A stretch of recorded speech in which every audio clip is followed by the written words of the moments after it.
Bonjour à tous, quel plaisir d'être de retour dans ce studio, même si je suis la personne la plus dégueu de la terre entière. Les gars, j'aime autant vous dire que là, personne n'aimerait être avec moi, personne n'aimerait te faire de câlin. Les gars, je viens d'enchaîner 26 heures de voyage et 1h30 d'escalade. Le tout sans me doucher. Donc j'aime autant vous dire que là, je pense que je fais fuir tous les gens qui s'approchent de moi. Je suis immonde. Bon les gars, écoutez-moi bien. Déjà, j'espère que vous allez bien. Voilà, on va commencer par ça. J'espère que le sub goal mystère, pour ceux qui l'ont suivi de près ou de loin, vous a plu. Je suis tellement content d'être de retour et de pouvoir faire un stream à vos heures à vous, genre, sans avoir à lancer à 4h du mat ou à des heures pas possibles. Vraiment, je suis trop content. En vrai de vrai, tu sais, j'étais content de faire les lives IRL, de faire mes petits trucs et tout. C'est pas le même échange, tu vois. Genre, tu marches, tu regardes ton téléphone pas trop parce que c'est chiant. Enfin, tu sais, vu que tu marches, tu lis moins les messages, tu lis moins les subs, tu lis moins les trucs. J'ai l'impression que t'es pas. T'es plus dans proposer quelque chose, mais beaucoup moins dans l'échange, tu vois. Et du coup, ça m'a manqué de ouf d'être en live, donc je suis trop content. Vraiment, ça me fait vraiment plaisir, sincèrement, quoi. Salut BG, j'espère que t'as kiffé ton voyage. D'ailleurs, je sais pas si tu as vu, ils ont annoncé la date de Breath of the Wild 2. J'ai vu, on était aux premières loges à l'aéroport quand ils ont annoncé tout ça. Sachez même que je vais refaire Breath of the Wild la semaine d'avant la sortie. Comme ça, on aura tout en tête. Nouvelle sauvegarde, on fera une semaine où on essaye de faire vite l'histoire. On sera là, tout prêt, tout chaud, avec le jeu en tête, tout frais dans notre tête pour faire le 2. Pas trop de jet lag. En vrai, non.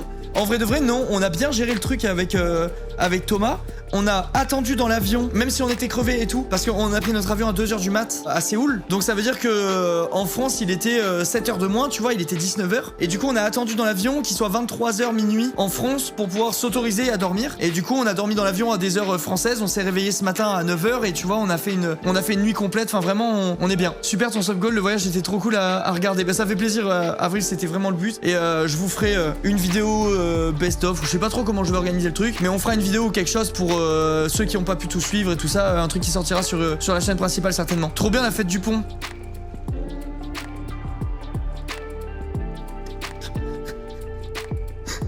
Les gars, la fête du pont. Attends. En fait, vas-y, je vous jure, les gars. Non, vas-y, si, je vais vous en parler un petit peu. En fait, je sais pourquoi Papsan, il dit ouais, Pap scam et tout. Je sais pourquoi. Parce que son pays, c'est le pays du scam. On s'est fait scam du début à la fin sur absolument tous les trucs du monde. Genre, autant c'est les gens les plus honnêtes du monde. Vraiment, c'est les gens les plus honnêtes de la Terre. J'ai jamais vu ça. Ils sont gentils, ils sont agréables, sauf un chauffeur de taxi, j'ai eu envie de me battre. Mais bref, à part lui, que des crèmes. Mais par contre, le nombre de scams qu'on s'est pris, le nombre de flops qu'on s'est pris, mais vous imaginez même pas, les gars. On a goûté un sushi, c'était une masterclass. Genre, je vous dis, moi qui suis allé au Japon, qui arrête pas de dire que depuis que je suis rentré du Japon, j'aime aucun sushi et tout ça. Là, j'ai bouffé un sushi, il était comme au Japon et je pouvais pleurer de joie, les gars. Je pouvais pleurer de joie, j'étais comme ça. À chaque bouchée, j'étais ému. Du coup, j'ai dit à Thomas, avant de partir, je refais un sushi, c'est sûr, c'est obligé. Je remange un bon sushi avant de partir. Les gars, j'ai essayé tous les jours d'aller au sushi. Chaque jour, je sélectionnais un nouveau sushi en me disant, vas-y, lui, ça va être le bon, lui, ça va être le bon. À chaque fois que j'en choisissais un, il était fermé le jour où on y arrivait. Genre, c'était le jour de fermeture, alors que sur Google, il est marqué ouvert. Et des petits scams, des petits flops, des petits trucs comme ça, on en a eu mais 1 milliard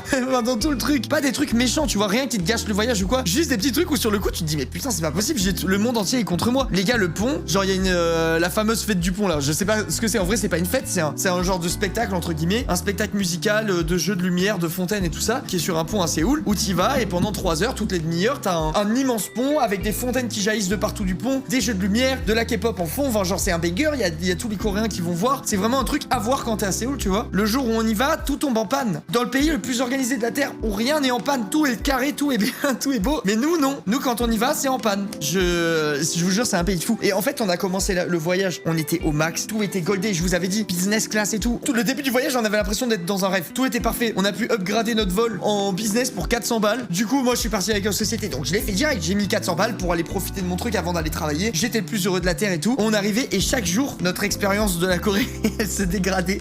Genre, on a commencé là et ça a fait comme ça tout le long, genre. Mais pas drastiquement, tu vois, rien qui fait que t'es triste. Mais ça faisait comme ça, tout doucement, tout doucement, tout doucement. Oh, le riche. Alors là, les gars, je peux vous dire que la business class, là, j'y ai pris goût. Hein. C'est la richesse ultime. Non, mais en fait, non, vraiment, c'est trop un banger. T'arrives à l'embarquement, t'as tout le monde qui fait la queue comme ça, c'est le petit serpentin. Tout le monde fait un serpentin. Toi, t'arrives, il y a un truc avec marqué Sky Priority et tout. Tu marches comme ça. T'es tout beau, tout propre. J'arrive, hop là, Sky Priority, en trottinant comme ça, tac, tac, tac, tac. Tu passes devant tout le monde, on te prend ta valise, tac, tac, tac, ni une ni deux. C'est embarqué dans l'avion. Tu peux partir profiter de ta suite de prince. Donc ça veut dire que là, t'es déchargé de tous tes habits. Tu pars marcher comme ça et tu vas dans le salon lounge là des riches. On avait déjà mangé avant, mais vas-y, on s'en foutait. Il y avait bouffe à volonté, alcool à volonté. J'aime autant vous dire qu'on s'est lancé des champagnes dans la gueule à ne plus savoir comment faire. On a mangé tous les trucs qu'il y avait au buffet. On s'est régalé, tu vois. Une fois que t'as bien profité de tout ça, que t'as joui des 1001 services, que le lounge de riches te propose.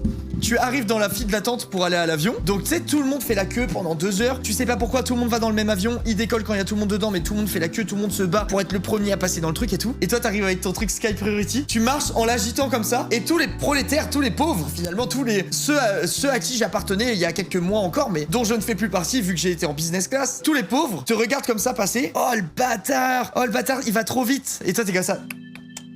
Tu marches, tu doubles toute la queue, tu fais comme ça en passant. Désolé la plèbe, désolé. Tu jettes les centimes qui te restent dans les poches, c'est ce que je faisais moi. Comme ça je faisais jeter la thune en marchant. Et après ils arrivent, ils te font bonjour monsieur, tenez, venez. Tu sais, t'as 2 entrées dans l'avion. T'as l'entrée de la plèbe et t'as l'entrée des beaux gosses riches. Et ils m'ont fait rentrer dans l'entrée des beaux gosses riches. Celle où à chaque fois que je prenais l'avion dans ma vie, quand je marchais là-dedans, je me disais putain les bâtards qui vont à gauche là, ils doivent être blindés. Et là c'est moi qui étais blindé les gars. C'était incroyable. Donc du coup j'y suis allé, je suis passé devant tout le monde. Avec Thomas on s'installe. Alors tu te poses dans l'avion. Du coup t'es premier allongé assis dans l'avion, tu vois. Tu te mets comme ça dans l'avion, t'es bien. Et là il y a une petite hôtesse qui vient te voir et qui te fait bonjour, champagne, jus d'orange. Je vous laisse deviner. Indice, ça commence par champ, ça finit par pagne. On fait champagne pour tout le monde, madame, champagne pour tout le monde. Elle arrive.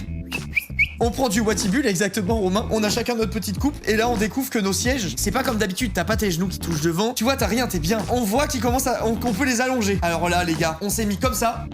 Les jambes tendues. Attends, je vais vous faire carrément un schéma. Ton siège, il est comme ça, tu sais, c'est le siège classique. Et toi, t'es là tout content avec ta flûte de champagne. Tu bois ta petite flûte de champagne, c'est tout magnifique. T'es comme ça avec ton champagne. Et après, tu peux t'allonger. Du coup, on était comme ça, avec les pieds contre le mur parce qu'on était tout devant, avec nos flûtes de champagne comme ça à boire et avec le grand sourire. Et là, du coup, maintenant que t'es installé comme ça dans l'avion, comme un roi, tu vois, et qu'il y a tous les riches qui sont installés, t'as l'hôtesse qui fait faites rentrer la plèbe dans l'avion, faites rentrer les pauvres. C'est le sentiment le plus bâtard du monde. Le plus joyeux du monde à la fois. T'es allongé avec ton champagne et tous les pauvres, je vous jure, c'est la mécanique la plus dégueulasse de l'avion. C'est que du coup, tous les pauvres, ils passent devant les riches. Donc, ils passent entre nous, comme ça, et ils nous regardent comme ça, tu sais, jalousement. Ils regardent sur le côté, ils nous voient allongés, les jambes tendues avec Thomas. On profitait de l'expérience, tu vois. On était déjà attrapés au champagne, à boire le champagne et tout. Et ils marchaient tous à côté de nous. Ils nous regardaient comme ça. Et après, ils allaient s'asseoir dans leur truc où ils sont comme ça avec les genoux dans le siège du mec de devant. Et d'habitude, c'est nous, ces mecs-là, tu vois. Le nombre de fois où j'étais à leur place. Et je passais comme ça. Parce que tu sais, tu vois la première classe pendant 2 minutes. Putain, les bâtards, ça a l'air trop bien et tout. Tu te dis, oh, les gros bâtards, ça a l'air incroyable. Et tu vas t'asseoir après dans ta merde. Moi, tous les voyages que j'ai fait de ma vie, c'était avec les genoux qui touchaient le truc de devant, tu vois. Et là, c'était la première fois, le bonheur que c'était.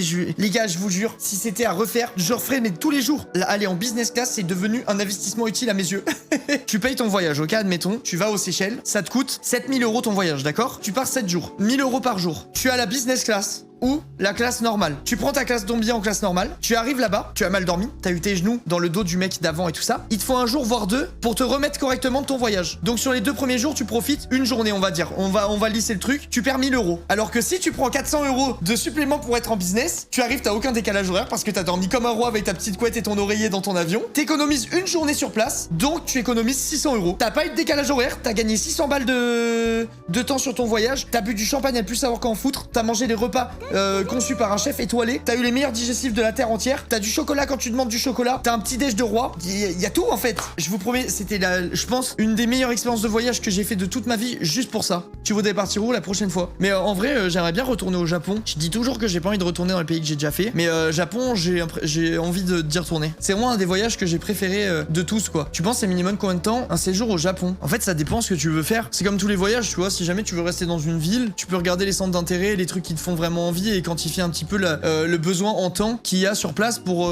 couvrir toutes tes envies, tu vois. Techniquement, tu peux rester 1 an au Japon et pas avoir tout vu, tu vois. Ça dépend de ce que tu veux faire. Je sais pas, faire mes études en Corée du Sud l'année prochaine, j'ai trop hâte. Vraiment, c'est trop stylé. En plus, on a croisé tellement de Français en études là-bas. Je pense que c'est à faire. On en parlait avec Thomas justement, on se disait que c'était un des regrets qu'on avait de pas avoir fait d'études à l'étranger. Quand on rencontrait les Français qui étaient sur place pour leurs études et tout et qu'on échangeait un peu avec eux, tu voyais qu'ils vivaient leur meilleure vie, ça foutait trop le mort. Tu te disais putain, j'ai pas profité de ma jeunesse comme il fallait, j'ai pas fait les bonnes choses et tout, tu vois. J'ai ramené dans ma valise, les gars, 20 trucs différents à tester de Corée. On fera un live avec Actuan, un live dégustation. On testera les trucs qu'on a ramenés, des bonbons chelous, des chips chelous, les ramen ultra épicés, des trucs comme ça. Je pense que ça peut être vraiment cool. Tu te tues toujours à la salle? Je me bute à la salle d'escalade. Je me suis pas buté à la salle d'escalade pendant 10 jours, mais là je suis revenu, j'ai atterri, premier truc que j'ai fait, je suis allé à l'escalade. Franchement, on peut pas dire que je suis pas investi. Je vais reprendre le sport à fond là. L'escalade à fond. En vrai, ça m'a trop manqué l'escalade pendant le voyage. D'autant plus que j'ai pris du poids parce qu'ils mangent mais mais n'importe comment. Tous les Coréens, enfin pas tous les Coréens, je vais pas faire de généralité. Franchement, 95% des Coréens que tu croises, ils sont tous sveltes, tout fins. Ça se voit qu'ils sont vraiment pas gros, tu vois, ils ont pas un pet de gras. Ils mangent que de la merde. J'ai demandé à Pape, j'ai dit mais comment ils font pour pas faire 200 kilos dans ton pays de fou. Il m'a dit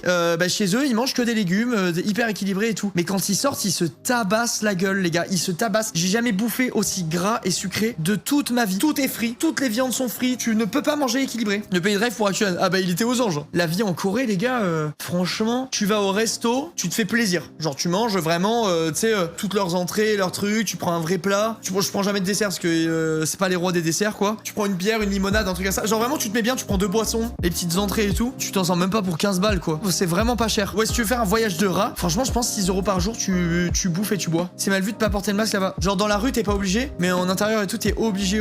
Et si tu le mets pas, on te regarde mal, tu vois. Bref, on a parlé avec des gens sur place et apparemment les logements, c'est très cher. Mais nous, l'hôtel coûtait rien. On a dormi dans des hôtels 3 et 4 étoiles. On en a eu pour même pas 400 balles 9 jours. En fait, on parlait avec une meuf qui nous a dit que son Airbnb, il lui coûtait genre 800 € par mois, un truc comme ça. Mais moi, 800 € par mois. Et apparemment, elle avait vraiment un Airbnb pourri, tu vois. Moi, 800 € par mois. Là-bas, je prends un hôtel 2 étoiles. Je vis dans un hôtel, hein. Franchement, on te change tes draps tous les jours, on te fait tes trucs tous les jours. Au moins, t'es tranquille, tu sais. T'es allé à New York, quoi? Je suis déjà allé à New York. J'ai fait vraiment beaucoup de voyages. Moi, j'ai eu beaucoup de chance. J'ai des parents qui voyageaient beaucoup. Attends, je vais te dire où j'ai voyagé. J'ai fait Toronto, Montréal, en gros. États-Unis, j'ai fait New York, Californie. Le Pérou, j'ai fait tout. Islande, j'ai fait. Angleterre, j'ai fait. Luxembourg, Belgique, Allemagne, Suisse, Italie, Espagne, Portugal, Tunisie, Turquie, Grèce, Crète, Bali, Thaïlande, un peu de Chine, Japon, Australie, j'ai fait. Corée du Nord, tu sais, Corée du Nord, je serais trop intrigué. J'aurais pas les couilles de le faire parce que les démarches sont chiantes et après, en plus de ça, ça fait pas, c'est pas vacances plaisir, c'est plus vacances documentaires entre guillemets, tu vois. Mais ça doit être vraiment intéressant de ouf, hein.